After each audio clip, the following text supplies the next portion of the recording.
একটি বৃত্তের সমীকরণ নির্ণয় করো যার কেন্দ্র 7, 2 বিন্দুতে এবং যা x² plus y² minus 6x minus 10y minus 15 equal to 0 বৃত্তের কেন্দ্র দিয়ে যায়। মানে একটা আর একটা বৃত্ত দেওয়া আছে, ওই বৃত্তের কেন্দ্র দিয়ে আমাদের নির্ণীয় বৃত্তটা যাবে। দেওয়া আছে বৃত্তের সমীকরণ, সেই সমীকরণটা আমরা এখানে লিখব।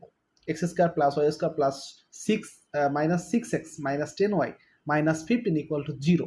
তাহলে এখানে আমরা কেন্দ্রটা আমরা বের করে নিব, মাইনাস জি মাইনাস এফ। তাহলে এখানে মাইনাস জি মানে কত আর মাইনাস এফ মানে কত?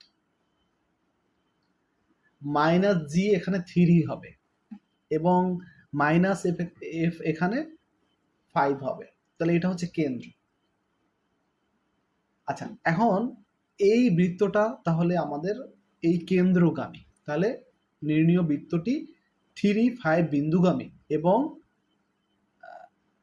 আমাদের যে নির্ণীয় বৃত্তটা তার কেন্দ্র হচ্ছে 7, 2। তাহলে আমরা ব্যাসার্ধ বের করতে পারি। ব্যাসার্ধ বের করার সিস্টেম হচ্ছে রুট ওভার দিয়ে x1 মাইনাস x2 এর উপরে whole square, y1 minus y2 whole square. আমরা এই সূত্র বসিয়ে ব্যাসার্ধের মানটা বের করে নেব। তাহলে এখন এটা কেন্দ্র দেওয়া আছে আর ব্যাসার্ধ পেয়ে গেলাম। তাহলে আমরা এইচ আর কে, এই যে সূত্রটি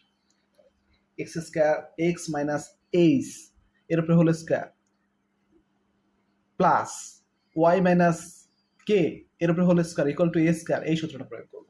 দেখেন এখানে আমরা লিখব বৃত্তের সমীকরণ x মাইনাস 7 এর উপরে whole square plus y minus 2 এর উপরে whole square equal to 5 square. ব্যাসার্ধ 5, সেহেতু এখানে আমরা 5 স্কয়ার a স্কয়ার এই মানটি বসাইছি। এখন তারপরে আমরা নর্মালি সূত্র প্রয়োগ করছি, a minus b whole square সূত্রটা প্রয়োগ করছি। দেখেন তারপরে ক্যালকুলেশন করে অঙ্কটা হয়ে গেল।